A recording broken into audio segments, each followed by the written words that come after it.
किसान मित्रों नमस्कार। प्याज एवं लहसुन की खेती से जुड़ी कुछ अहम खबरें तथा महत्वपूर्ण जानकारी के साथ समस्याओं के सटीक निराकरण के लिए हम आपके लिए लाए हैं किसानों का हमसफ़र प्याज एवं लहसुन समाचार। 15 अंक में मैं डॉक्टर शैलेंद्र गाड़गे, प्रधान वैज्ञानिक प्याज एवं लहसुन अनुसंधान निदेशालय की ओर से आप सभी का स्वागत करता हूं। चलिए इस अंक की शुरुआत करते हैं किसान सलाह से। किसान सलाह में हम जानेंगे भंडारण गृह में रखे हुए प्याज की देखभाल कैसे करें, इस बारे में। रब्बी फसल की जो हमने भंडारण किया हुआ है, यह आप यहाँ देख सकते हो।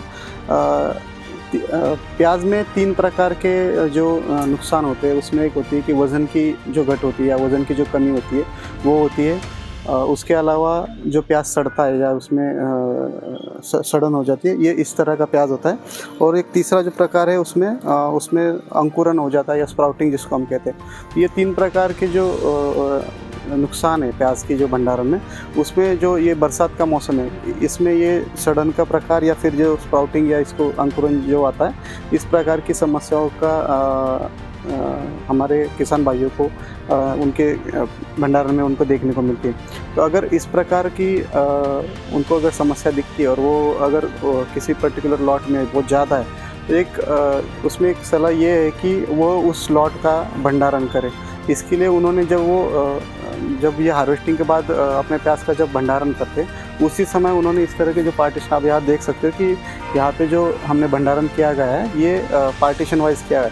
इससे क्या होता है कि आप जो जिस भी लॉट में आपको दिख रहा है कि ज़्यादातर सड़न उसमें पाई जा रही, उस लॉट को आप निकाल के उसकी ग्रेडिंग वगैरह सॉर्टिंग अच्छे से कर सकते हो। और ये इस प्रकार जो खराब प्याज है उसको उसी समय निकाल दे, वो ज़्यादा अच्छा रहता है, ताकि जो बाद में जो होने वाला जो नुकसान है वो कुछ हद तक उसमें कमी पाई जा सकती है। आज की विस्तृत चर्चा में हम जानेंगे खरीफ प्याज की रोपाई के बारे में। किसान मित्रों नमस्कार, मैं शरदबीर सिंह आप सभी का विस्तृत चर्चा में स्वागत करता हूं। आज की विस्तृत चर्चा में हम जानेंगे खरीफ प्याज की रोपाई के बारे में। सबसे पहले खेत की गहरी जुताई करना है, जिससे कि कीट के कोष खरपतवार के बीज सूर्य के प्रकाश से नष्ट हो जाएं। खेत की अच्छी तरह से जुताई करनी है जब तक कि मिट्टी भुरभुरी ना हो जाए, तथा क्यारियां तैयार करने से पहले पिछली फसल के बचे हुए अवशेष खरपतवार बाहर निकाल दें। सड़ी हुई गोबर खाद या मुर्गी खाद या केचुआ खाद 5 टन हेक्टेयर आखिरी जुताई के समय डालकर अच्छी तरीके से मिला दें। चौड़ी उठी हुई क्यारियाँ जिनकी ऊंचाई 15 सेंटीमीटर और चौड़ाई 120 सेंटीमीटर और नाली 45 सेंटीमीटर की क्यारियां तैयार करना है। चौड़ी उठी हुई क्यारियां बनाने की तकनीक केवल टपक फव्वारा सिंचाई के लिए उपयुक्त है। टपक सिंचाई के लिए हर चौड़ी उठी हुई क्यारी में 7 सेंटीमीटर की दूरी पे 16 mm आकार की 2 टपक नेट्रल नलियाँ अंतर्निहित उत्सर्जकों के साथ होनी चाहिए। जो अंतर्निहित उत्सर्जकों के बीच की दूरी 30 से 50 सेंटीमीटर और प्रवाह की दर 4 लीटर प्रति घंटा रखना है। फव्वारा सिंचाई के लिए 20 mm आकार की 2 लेटरल नलियों के बीच की दूरी 6 मीटर, निर्माण दर 135 लीटर प्रति घंटा रखना है। रासायनिक उर्वरक नाइट्रोजन, फास्फोरस, पोटास 100-50-50 किलोग्राम प्रति हेक्टेयर, नाइट्रोजन 20 किलोग्राम तथा फास्फोरस, पोटास और गंधक की पूरी मात्रा रोपाई के समय देनी है।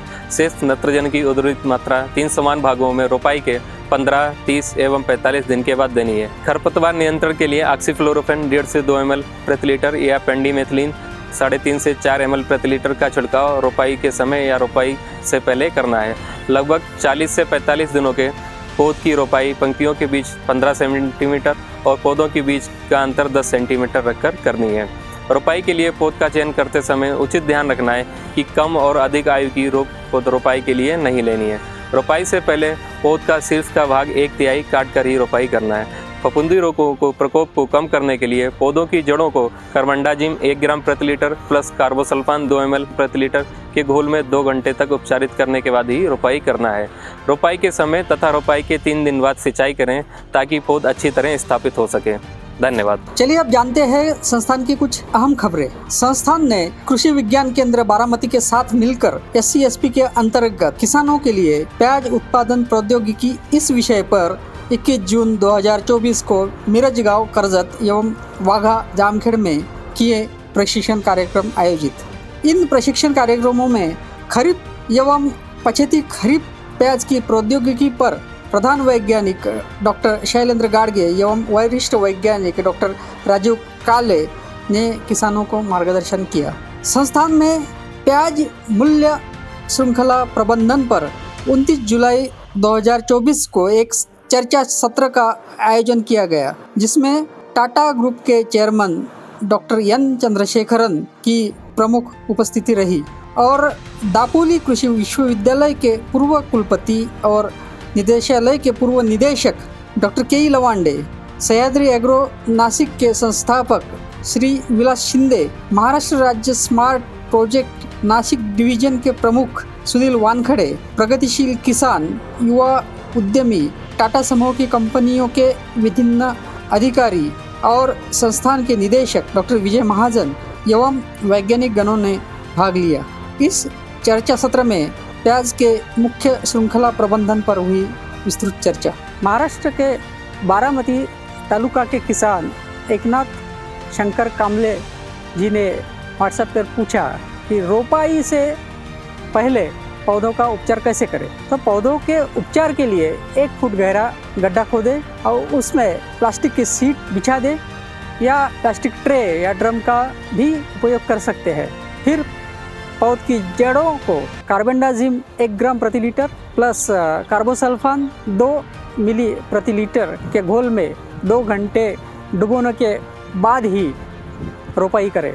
पौधों के उपचार से पौधों प्याज की वृद्धि के प्रारंभिक चरण के दौरान बीमारियों और कीटों से सुरक्षा मिलती है, जिससे फसल की स्थापना बेहतर होती है और परिणाम स्वरूप उपज भी बेहतर होती है।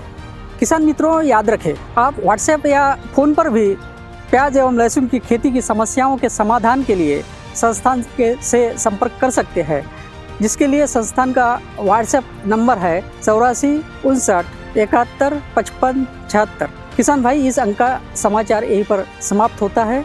संस्थान के यूट्यूब चैनल को सब्सक्राइब और लाइक करना ना भूलें। फिर मिलते हैं अगले अंक में प्याज एवं लहसुन की कुछ नई जानकारी, नई खबरों के साथ। तब तक के लिए नमस्कार। जय किसान, जय विज्ञान।